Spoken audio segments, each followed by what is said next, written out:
de vuelta de internacionales, pero más en un contexto de reflexión y liberación a los pueblos en este caso.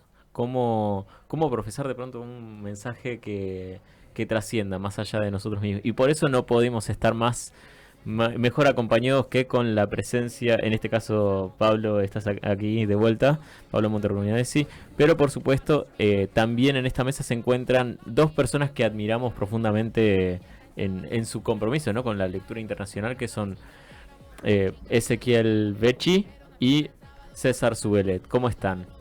Bueno, hola Ezequiel, hola audiencia, hola a todos los amigos y compañeros acá de Radio Estación Sur y de Martillá.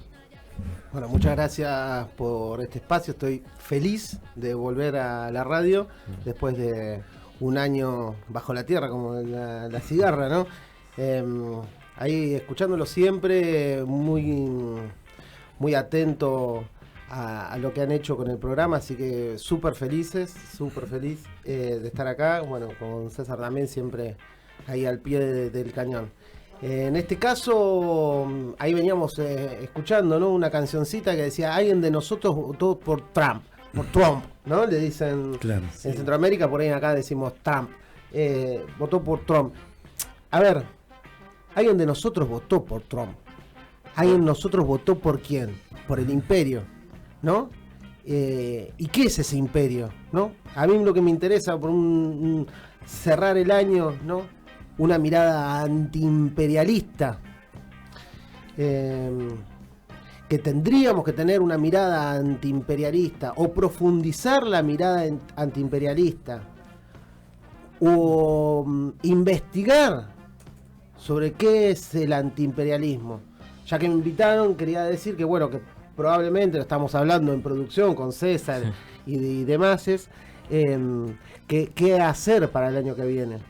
Exacto, es el qué hacer. Y una de las cosas que nos compete a nosotros es dar la batalla cultural. Una batalla cultural que viene bien peluda. Una batalla cultural que tenemos que darla en todos los ámbitos. Y en nuestro ámbito nos toca, bueno, una partecita, ¿no? Una partecita que podemos hacer y que discutirla. ¿Qué es lo que primero que hablan ellos, Trump, los Milei de la vida? ¿El anti qué?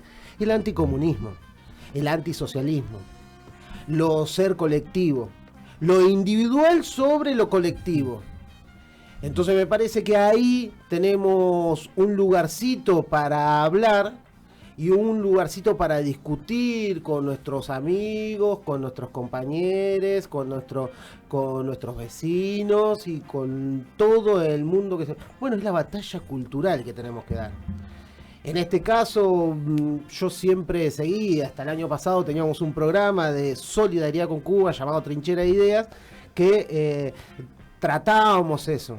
Pero bueno, llega el momento de que tenemos que discutir esto. Tenemos que discutir el ser antiimperialistas. El ser antiimperialista, ¿qué es el significado de eso? Bueno, yo particularmente, si se me permite, ¿no?, esta idea de la solidaridad en Cuba va un poco en camino de eso. Traer lo que estaban pensando los cubanos, cómo lo discuten y cómo lo hacen, es un poco hacer antiimperialista.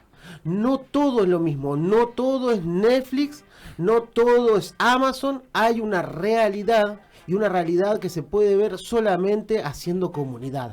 Una realidad que solamente se puede hacer estando en Estación Sur, en el Favero, en el club de barrio, en los clubes más importantes de la ciudad, y en cada lugar, en el trabajo y en donde sea.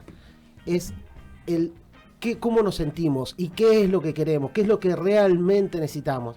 Y bueno, el antiimperialismo va hacia ese lugar. ¿Cuál es ese lugar?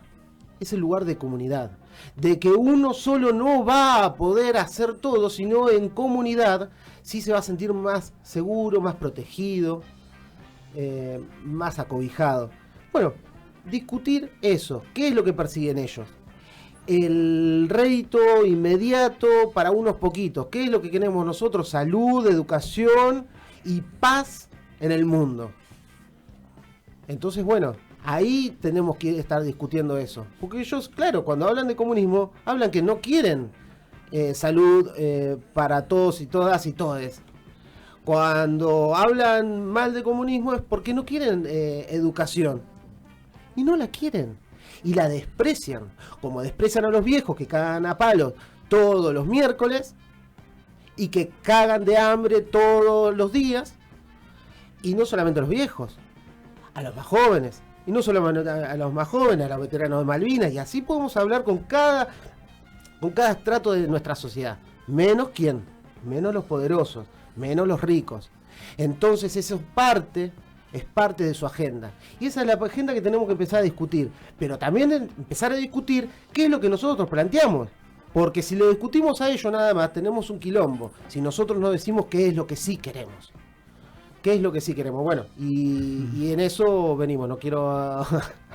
si no empezamos... Estoy tomando ahí lo que dice Ezequiel y esa idea de comunidad. Y pienso en comunidad y pienso en comunión. En esa común unión, ¿sí?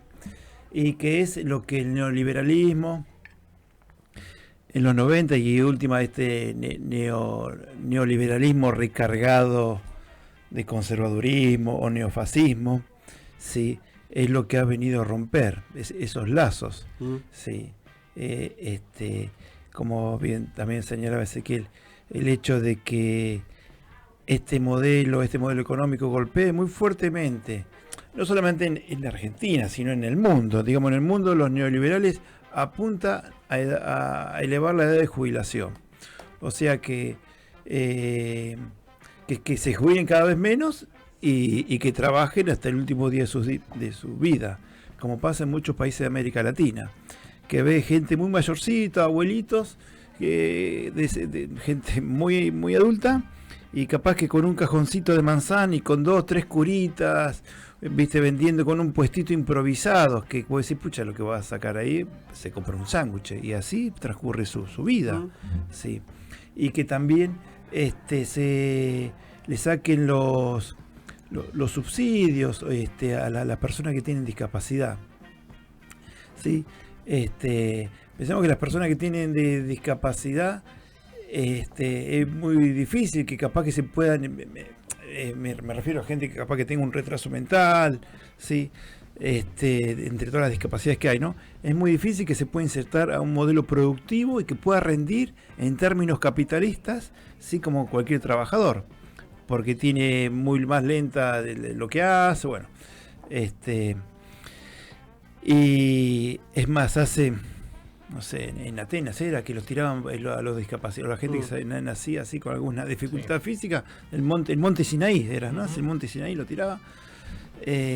Bueno, acá no lo hacen eso porque no estamos en Palestina, porque si no de carambona. Lo hacen de una manera un poco más sutil, a través de alguna ley y demás, van coartando un financiamiento, Yo creo que la clave es lo que dijo César con respecto a la visión comercial que se tiene.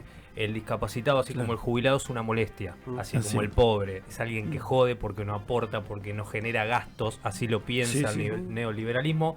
En vez de tener una mirada empática de la comunidad, por eso también van en contra de lo que son los clubes de barrio, de financiándolo, para que la gente básicamente no se junte, no intercambie ideas. Divide y reinarás, es la frase que cataloga, digamos, que describe esa ideología, ¿no? En estos momentos de individualismo reinante y extremo en sí, lo que estamos notando también es una pérdida de la empatía hacia muchos sectores que en la sociedad permanecen bastante marginados. E incluso en este momento donde el Estado debería estar presente, se corre, se aparta. Y en ese corrimiento hay un desfinanciamiento, hay un discurso de odio muy marcado y también un fuerte ataque hacia distintos sectores, tanto en las calles como en las redes sociales, como se puede ver en todo momento, en todo momento de esta nueva realidad. A mí me parece que una de las claves es en esta discusión que se da en la batalla cultural, que bien decía recién Ezequiel, el tema es ¿Estado cómo? No Estado sí o Estado no. Entonces ahí entramos en una discusión que proponen ellos. Estado sí, Estado no. Entonces ellos te proponen que el Estado es deficitario, que no realiza lo que tiene que realizar, y la gente está en esa nebulosa de decir, che, posta que es así. No, no es así. El Estado te tiende una mano, el Estado también genera igualdad, porque hay personas que no tienen acceso a una educación, a la salud, etcétera. Entonces nosotros tenemos que discutir desde este lugar o desde donde sea, de qué manera mejorar el Estado. No está en discusión que el Estado no tiene que estar. Eso es lo que creo que hay veces que mismos compañeros dudan, y ahí es donde me quiero centrar. Che, pero posta que el Estado estaba haciendo cualquier cosa, estaba despilfarrando, estábamos pagando. No. El Estado, hacerlo más efectivo. Claro. No reemplazarlo por el mercado, porque no somos una mercancía, claro. No somos un producto. Sí. Somos personas de carne y hueso que todos van a necesitar una ayuda para un remedio, para vivir mejor, etcétera. Y creo que, bien decías vos recién, me parece clave dar la discusión, porque es una batalla cultural, no una guerra. Una batalla momentánea. Hoy en día por ahí la pelota la tienen ellos, demos la discusión, vemos si después podemos, si puede prevalecer la idea que tenemos desde este lado. Y como decíamos en Trotamundos, creo que es importante concientizar y decirle a la gente que la alternativa es posible, porque básicamente ya se probó y resultó. No es esto porque no queda otro camino, no es precarización, coartar los derechos, subir la edad jubilatoria, recortar gastos para que estemos mejor. No, eso es mentira, ya se probó y nos dimos cuenta que es mentira. Y en contraposición, cuando tuvimos una mirada más empática, solidaria y de comunidad, pudimos vivir mejor no hace mucho tiempo. La Patria Grande del 2000 y pico, luego de la crisis del 2001, a nivel Mercosur, a nivel Sudamérica, estuvimos mucho mejor. Totalmente. Mirá, yo lo llevo a Cuba porque es lo que más laburo yo, ¿no? O lo que más me estoy pensando yo en general, porque hago solidaridad con Cuba constantemente. ¿Cuál es el tema? Mirá, en Cuba ahora estamos con 65 años de bloqueo interrumpido desde Estados Unidos hacia la isla. La isla queda, que te diga, 140 kilómetros de Estados Unidos. De Florida, Miami. Sí, está a 140 kilómetros del imperio más genocida de la historia. De la historia. Sí. Los tipos... Perdón, sí. Sí, no, y ese bloqueo no implica solamente que Estados Unidos no le venda mercadería, sino que penaliza al resto de los países que quieran comercializar directamente con Cuba. Impide, totalmente, Simón, totalmente. Impide que se pueda hacer con otros países. Bueno, desde la asunción de Trump, como quieran decirlo, el hombre naranja, se agudizó el bloqueo, no solamente en Estados Unidos, también en Venezuela, ¿no? Se agudizó y a niveles complicados, ¿no? Estamos hablando de aviones sobrevolando, tirándole balas a supuestos traficantes. Bueno, en Cuba desde hace 65 años se viene haciendo un bloqueo. Cuba no está muy mal. Está muy mal a tal punto que ahora se está discutiendo, ¿no? La inversión extranjera que se viene discutiendo en 2014, ahora con mucha más atención en inversión extranjera directa, ¿no? Porque dicen, bueno, algo tenemos que hacer para sortear el bloqueo, la gambeta del bloqueo. Y bueno, ¿cómo lo hacen? Con una inversión extranjera. Y eso no significa bajar bandera, eso significa cómo hacemos para darle de comer a nuestro pueblo, para darle salud a nuestro pueblo, para darle educación a nuestro pueblo. Bueno, los tipos están pensando, pero no lo está pensando el gobierno, lo está pensando el pueblo cubano, porque eso lo llevan a discusión. Eso es lo que tenemos que entender también, que en las democracias se tiene que... El pueblo tiene que discutir, porque donde el pueblo no discute las cosas, pasa que se discute en una mesa chica y después el pueblo lo ve por televisión. Bueno, acá se discute con el pueblo a través de los medios de comunicación, a través de las comunas, de las comunas, de los CDR, los comités de defensa de revolución, a partir de cualquier sindicato, se discute las nuevas medidas que se van a dar. Y las discute la gente, las discute el pueblo. La gente, el término de gente a mí no me gusta, pero la discute el pueblo constantemente. Entonces después dicen, bueno, es esto. Bueno, ¿qué estamos teniendo? Burocracia, frenemos la burocracia. ¿Cómo hacemos para frenar la burocracia? Inversión extranjera sin bajar ninguna bandera. Sí, para ver cómo avanzamos. Y bueno, y eso es lo que ha hecho China y cuántos tipos sacaron cuántas personas y familias sacaron de la pobreza extrema. Y ahora China nadie puede decir. China tiene una planificación central quirúrgica que le ha permitido trascender y ser la segunda potencia económica a nivel mundial, si no es la primera ya en este momento. Bueno. Además de también una fuerte inversión tecnológica y cultural que ha significado también una fuerte influencia en lo que respecta al resto del mundo. Y hay que darle de comer a 1.300 millones de bocas. No es fácil. Nosotros con 55 se nos queman los papeles. Ahí se le da a comer la gente y... Sí. Mira, una cosa muy simple. Lo cual termina los algoritmos, perdón, Sí. Simón, los algoritmos de acá, ¿qué te dicen? Bueno, bailá un perreo o fíjate de hablar de economía. En el algoritmo en China, ¿qué te da? Estudia ingeniería. Estudia ingeniería. Ese es el algoritmo de los chinos. Estudia ingeniería, progreso. Sí. Bueno, progreso, pero de la cabeza y desde la comunidad.